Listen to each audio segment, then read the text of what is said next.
خدا باپ بیٹے روح القدس کے نام سے آمین۔ کلام کی سنگت میں ریورنڈ فادر ڈاکٹر اسٹیفن صدیق کی جانب سے آپ سب کو سلام عرض ہو۔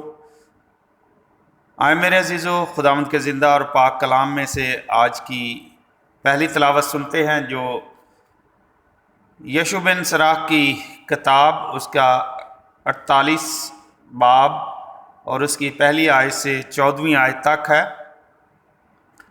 تب الیاس مبعوث ہوا جو آتش کی مانند نبی تھا اور جس کا کلام بھٹی کی طرح جلتا تھا۔ وہ ان پر قحط لایا اور اپنی غیرت سے اس نے ان کے گروہ کو کم کیا۔ اس نے خداوند کے حکم سے آسمان کو بند کر دیا اور 3 دفعہ وہاں سے آگ نازل کرائی۔ اے الیاس، تیرے معجزوں کے باعث تیرا جلال کیا ہی عظیم ہے، اور کس کا فخر تیرے فخر کی مانند ہے۔ تو نے حق تعالیٰ کے ارشادات سے موت اور عالم اسفل سے مردے کو اٹھایا اور بادشاہوں کو ہلاکت میں اور معززین کو ان کے پلنگ سے گرایا، اور تو نے کوہ سینا پر دھمکی اور حریب میں انتقام کی قضائیں سنی۔ تو نے بادشاہوں کو سزا دینے کے لیے مسح کیا اور انبیاء کو اپنا جان نشین بنایا، اور تو آگ کے بگولے میں آتشی گھوڑوں کی گاڑی پر اوپر اٹھایا گیا۔ تو نوشتے کے مطابق مقررہ وقت کے لیے آمادہ ہے، تاکہ خداوند کے غضب کو تھمائے اور باپ کا دل بیٹے کی طرف مائل کرے اور یعقوب کے قبائل کو بحال کرے۔ مبارک ہے وہ جو تجھے دیکھ کر مرتا ہے، اور مبارک ہے تو اس لیے کہ تو زندہ باقی رہتا ہے۔ اور الیاس بگولے میں غائب ہو گیا، اور الیسا اس کی روح سے معمور ہوا، اور نہ وہ اپنے ایام میں صاحب حکومت کے خوف سے کانپا، اور نہ کوئی اس پر غالب آیا۔ اس کے لیے کوئی امر تعجب انگیز نہ تھا، اور موت کی نیند میں اس کے جسم نے نبوت کی۔ خدا کا کلام پڑھا اور سنا جانا ہم سب کے لیے باعث برکت ہو۔ خداوند کا شکر ہو۔ خداوند آپ کے ساتھ ہو۔ انجیل مقدس متی رسول کے مطابق آئے خداوند تیری تمجید ہو، اس کا 6واں باب اور اس کی 7ویں آیت سے 15ویں آیت تک ہم سنیں گے۔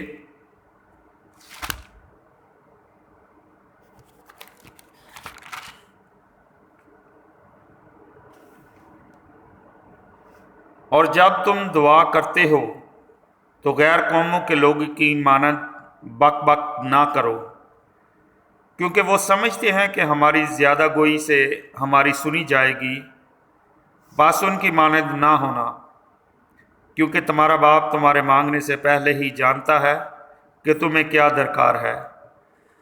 بس تم اس طرح دعا کیا کرو کہ اے ہمارے باپ، تو جو آسمان پر ہے، تیرا نام پاک مانا جائے، تیری بادشاہی آئے، تیری مرضی جیسی آسمان پر پوری ہوتی ہے زمین پر بھی ہو۔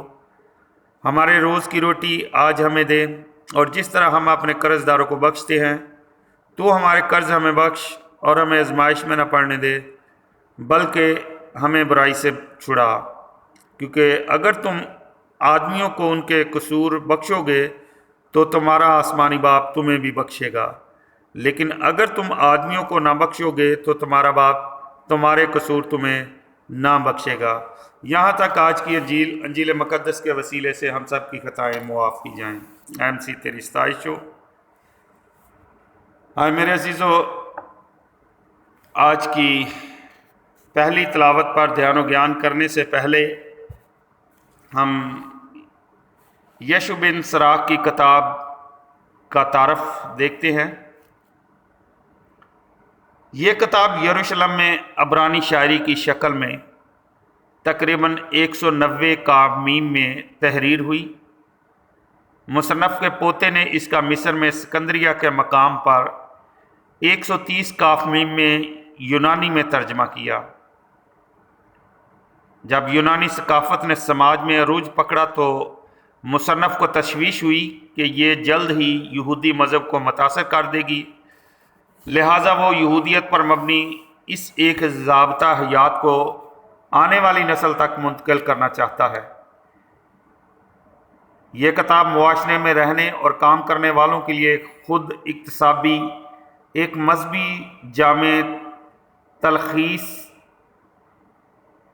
بن گئی۔ اس بات سے غافل ہو کر کہ حقیقی حکمت اسرائیل کے روایتی عقائد میں ہے، وہ اپنے ہم وطنوں کو اسی طرز زندگی کی ہدایت کرتا ہے جس کی امان میں مضبوط اساس ہو۔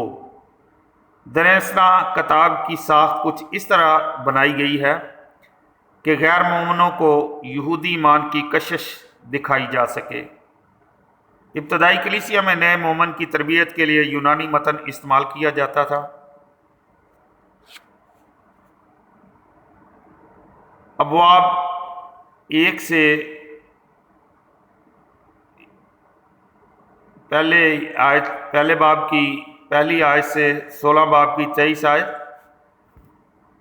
خدا پر ایمان لو، اس کے حضور راستی سے چلو، اپنے ارد گرد لوگوں بشمول خاندان، رشتہ داروں، احباب، امیر اور غریب کا دانش مندی سے انصاف کرو، روزمرہ زندگی میں محتاط رہو، ہوش مندی سے ملامت کرو، خدا کی مرضی کو اپنی ہی جانو، خاص طور پر غریبوں کی ضرورت کو یاد رکھو۔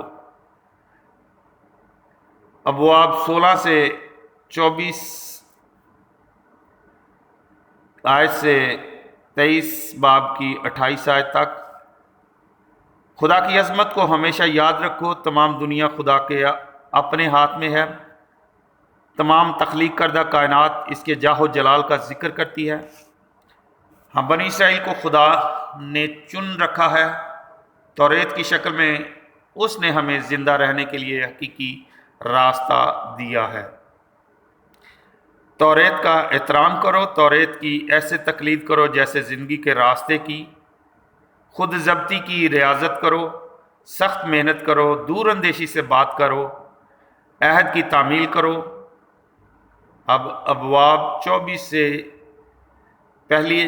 24 باب کی پہلی آیت سے 32 باب کی 13ویں آیت، توریت خدا کی طرف سے عنایت کردہ حکمت ہے، جو توریت کو عزیز رکھتے ہیں وہ خوشحال خاندانی زندگی سے بابرکت ٹھہرتے ہیں۔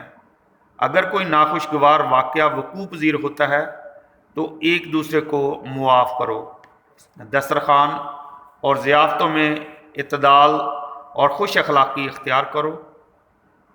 ابواب 14 سے 42 باب کی 14 آیت، ہر کسی کی صورتحال مختلف ہے، لہٰذا اس کے کام مختلف ہیں، تمہارا جو بھی کام ہو اچھے طریقے اور ایمانداری سے کرنے کی کوشش کرو۔ نوح انسان محدود مخلوق ہیں، بعض اوقات وہ بیمار پڑ جاتے ہیں لیکن موت پر ان کا کوئی اختیار نہیں۔ ابواب 15 آیت سے 51 باب کی 30 آیت، آسمان اور زمین پر ہمیشہ غور کرو، وہ خدا کی غیر معمولی حکمت کا مظہر ہے۔ اپنے آباء و اجداد اسرائیل کے شرفا کی طویل تاریخ کو ہمیشہ یاد رکھو، تمام وقتوں میں خدا کی حمد اور اس کا شکریہ ادا کرو۔ اس کتاب کا یہ مواد ہے جو میں نے بیان کیا ہے، اور اس کے اہم اسلوب بیان وہ کچھ اس طرح ہیں۔ ابواب 1 سے 23، حکمت کا بھید، پہلا باب 11 سے تیسرے باب کی 18 آیت، صرف ایک ہے جو دانش مند ہے، ایک ہے جو یعنی خدا جو تخت نشین ہے، جو خدا سے ڈرتے ہیں وہ حکمت کو پاتے ہیں۔ تیسرے باب کی پہلی آیت سے 16 آیت، حکمت وہ حاصل کرتے ہیں جو والدین کا احترام کرتے ہیں۔ چوتھے باب کی 11 آیت سے 19 آیت، حکمت ایک معلمہ ہے۔ چھٹے باب کی 18 سے 37 آیت، حکمت کے قریب آؤ، حکمت کی تلاش کرو۔ 7ویں باب کی 18 سے 28 آیت، تمہارا خاندان اور احباب تمہاری بنیاد ہیں۔ 11 باب کی 10ویں سے 28ویں آیت، حریص مت بن، بہت کاموں میں دخل نہ دے۔ 13 عمرہ سے خبردار رہ۔ نمبر 14 باب میں 20 آیت، 15 باب کی 10ویں آیت، سخت محنت سے حکمت کی تلاش کرو۔ 15 باب 11 سے 20، تیرے سامنے 2 راستے ہیں، زندگی اور موت۔ 16 باب پہلے آیت سے 23، جو خداوند کے حضور راستی سے چلتے ہیں وہ انہیں خوشی عطا کرتا ہے۔ 16 باب کی 24 آیت، 18 آیت، 29، خداوند کے ہاتھ کی کاریگری ہمارے سبق ہے، تخلیق کے کام خدا کے جلال کو ظاہر کرتے ہیں۔ ابواب 21 سے 22، جاہل اور دانا۔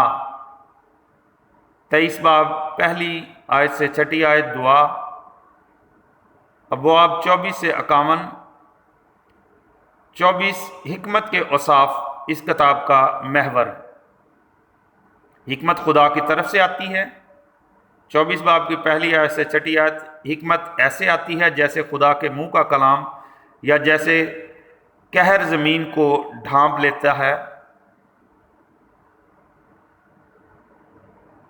24 باب کی 7 آیت سے 11 آیت، حکمت اسرائیل میں اپنا گھر بناتی ہے۔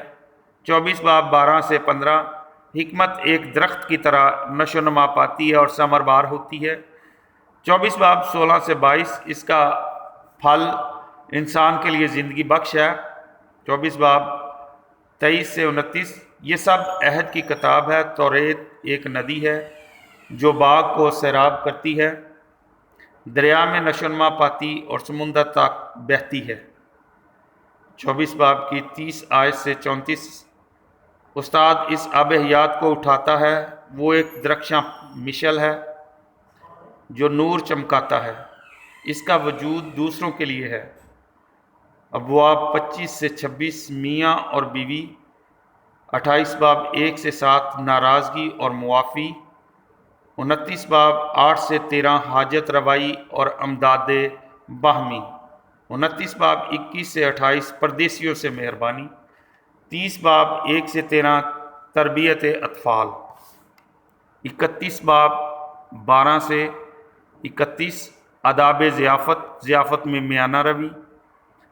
32 باب پہلی آیت سے 13 آیت، جب تو چاشت تیار کرے تو دانش مندی سے کام لے۔ 33 باب 10 سے 5، امثلِ انسان جیسے کمار کے ہاتھ میں مٹی۔ 34 باب 14 سے 35 باب کی 26 آیت، خداوند کی مقبول نظر قربانی۔ 36 باب پہلی سے 22، رہائی کے لیے دعا۔ 37 باب 1 سے 15، اپنے دوستوں کی قدر کرو۔ 38 باب 24 آیت سے 39 باب کی 11 آیت، تو دانش ور ہے یا کاریگر، سخت محنت کر۔ 39 باب 12 آیت سے 35، تمام مخلوقات خداوند کی حمد کرے۔ 42 باب 15 آیت سے 43 باب کی 33 آیت، ایک اہم حصہ، زمین اور آسمان خدا کا جلال بیان کرتے ہیں۔ ابواب 44 سے 49، آباء و اجداد کی تحسین میں۔ اور 50 باب پہلی آیت سے 24، کاہن اعظم شمعون کی تعریف۔ 51 باب پہلی آیت سے 12 آیت، یشوع بن سراخ کی دعا۔ اور 51 باب 13 آیت سے 22 آیت، دعا کے ذریعے حکمت کی تلاش۔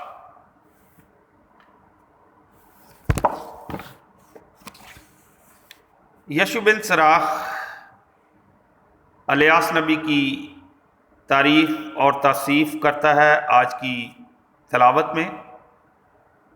وہ اس کے عظیم معجزات کا ذکر کرتے ہوئے لکھتا ہے کہ معجزوں کے باعث تیرا جلال کیا ہی عظیم ہے۔ حکمت کا ادب، خدا کی حکمت اور انسانی زندگی کے مختلف ادوار، اس کے تقاضوں اور زندگی گزارنے کے اصول و ضوابط کو بڑی خوبصورتی سے بیان کرتے ہیں۔ امثال پہلا باب 17 میں مرقوم ہے کہ خداوند کا خوف حکمت کا شروع ہے، اس لیے یشو بن سراخ بنی اسرائیل کی ایمانی روحانی تاریخ کو بالترتیب مرقوم کرتے ہیں کہ خدا الیاس نبی کے وسیلے سے معجزات کی قدرت سے لوگوں پر اپنا جلال ظاہر کرتا ہے۔ آئے میرے عزیزو، آج کی انجیل مقدس جو ہم نے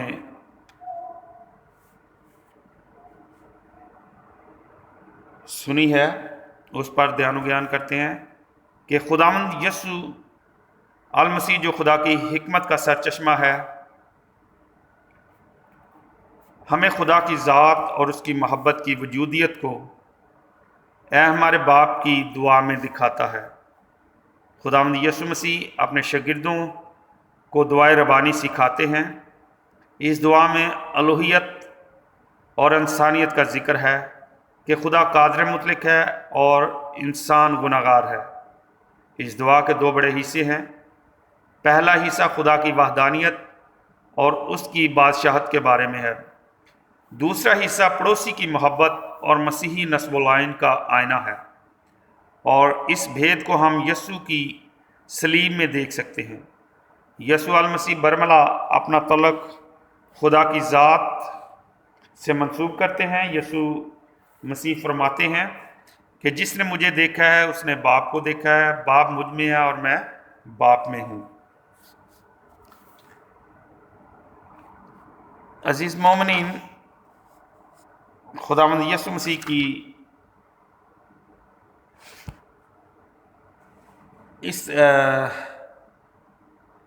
یہ جو تلاوت ہم نے سنی ہے، چھٹے باب کی 7ویں آیت کو اگر ہم دیکھیں تو دعا باتوں کو بار بار دہرانے پر مشتمل نہیں ہونی چاہیے۔ رٹے رٹائے جملے دعا کا حصہ نہیں ہونے چاہیے۔ غیر نجات یافتہ لوگ ایسی ہی دعائیں مانگتے رہتے ہیں، لیکن خدا بہت بولنے سے متاثر نہیں ہوتا، بلکہ وہ دل سے اٹھنے والی مخلصانہ باتیں سننا چاہتا ہے۔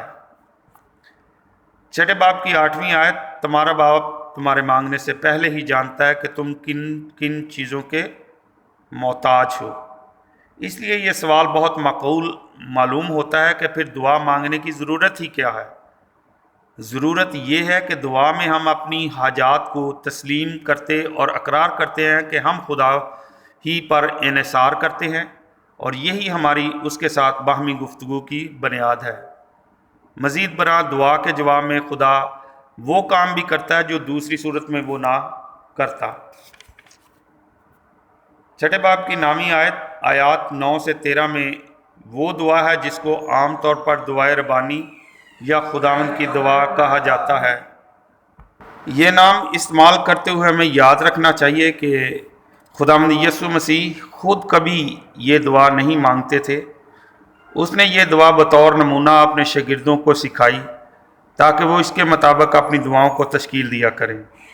یہ اس لیے نہیں دی گئی کہ وہ بالکل انہی الفاظ میں دعا مانگا کریں۔ آیت 7 اس امکان کی نفی کرتی ہے، کیونکہ رٹے رٹائے الفاظ کو دہراتے رہنے سے دعا بے معنی ہو کر رہ جاتی ہے۔ اے ہمارے باپ تو جو آسمان پر ہے، دعا میں خدا باپ کو مخاطب کرنا چاہیے اور تسلیم کرنا چاہیے کہ وہ کل کائنات پر حاکم اعلیٰ ہے۔ تیرا نام پاک مانا جائے۔ ہمیں دعا کی پرستش سے شروع کرنا چاہیے اور خدا ہی کی تعریف و تعظیم کرنی چاہیے، کیونکہ وہی اس کے لائق ہے۔ چھٹے باب کی 10ویں آیت، تیری بادشاہی آئے۔ پرستش کے بعد ہمیں یہ مانگنا چاہیے کہ وہ باتیں ترقی کریں جو خدا چاہتا ہے۔ ہم اس کے مقاصد کو اولیت دیں، اور خاص طور پر اس دن کے لیے دعا مانگنی چاہیے، تب ہمارا منجی خداوند یسوع مسیح اس دنیا میں اپنی بادشاہی قائم کر کے راستی سے سلطنت کرے گا۔ تیری مرضی پوری ہو۔ اس التجا میں ہم تسلیم کرتے ہیں کہ خدا جانتا ہے کہ کیا چیز بہتر ہے۔ ہم اپنی مرضی کو اس کے تابع کرتے ہیں اور اس آرزو کا اظہار کرتے ہیں کہ ساری دنیا میں اسی کی مرضی کو تسلیم کیا جائے۔ جیسی آسمان پر پوری ہوتی ہے زمین پر بھی ہو۔ یہ جملہ پہلے کی تینوں التجاؤں کی وضاحت کر دیتا ہے۔ خدا کی حمد و ثنا، خدا کا کلی اختیار اور اس کی مرضی کا پورا ہونا سب آسمان کی حقیقتیں ہیں۔ درخواست یہ ہے کہ باتیں جیسے آسمان پر ہیں ویسے ہی زمین پر بھی موجود ہوں۔ چھٹے باب کی 11 آیت، ہماری روز کی روٹی آج ہمیں دے۔ خدا کے مقاصد کو اولویت دینے کے بعد ہمیں اجازت ہے کہ اپنی ضروریات پیش کریں۔ یہ التجا تسلیم کرتی ہے کہ ہم اپنی روزمرہ کی خوراک، روحانی اور جسمانی دونوں قسم کی خوراک کے لیے خدا پر انحصار کرتے ہیں، اور جس طرح ہم نے اپنے قرض داروں کو معاف کیا یا ان کے قرض بخشے ہیں، تو بھی ہمارے قرض ہمیں بخش۔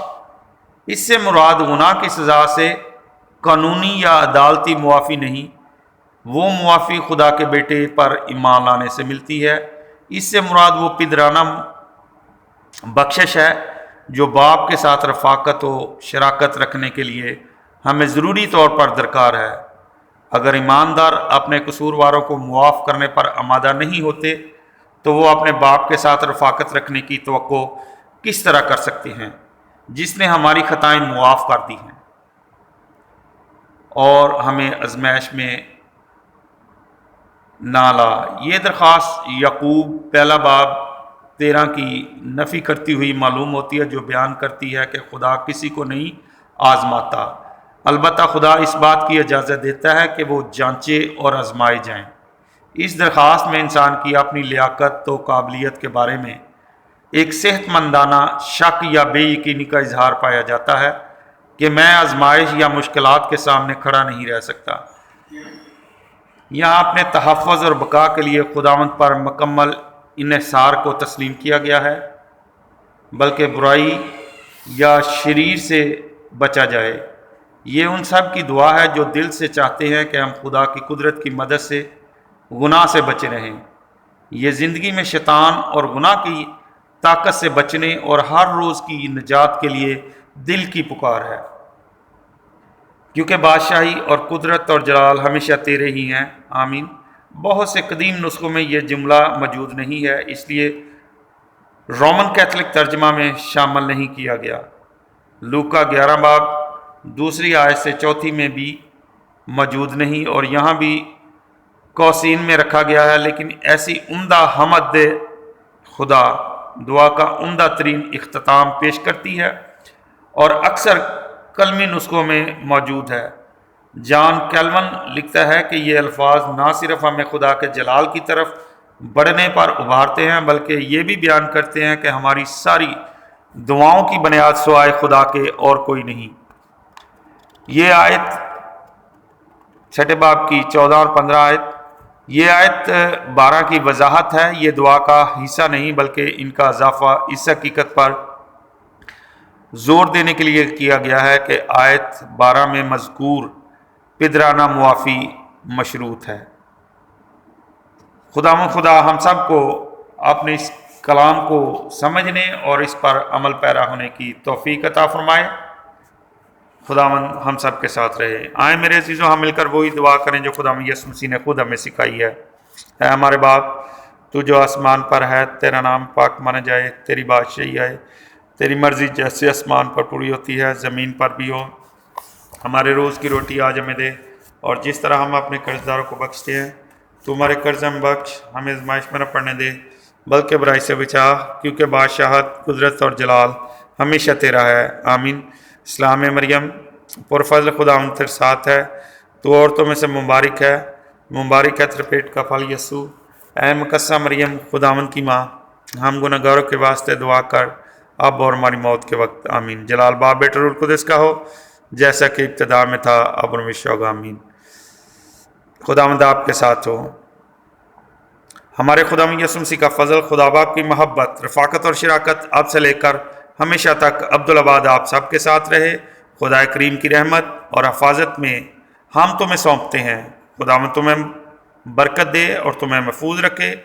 خداوند اپنا چہرہ تم پر جلوہ گر فرمائے اور تم پر مہربان رہے۔ خداوند اپنا چہرہ تمہاری طرف متوجہ کرے اور تم کو سلامتی بخشے اب اور ہمیشہ تک، آمین۔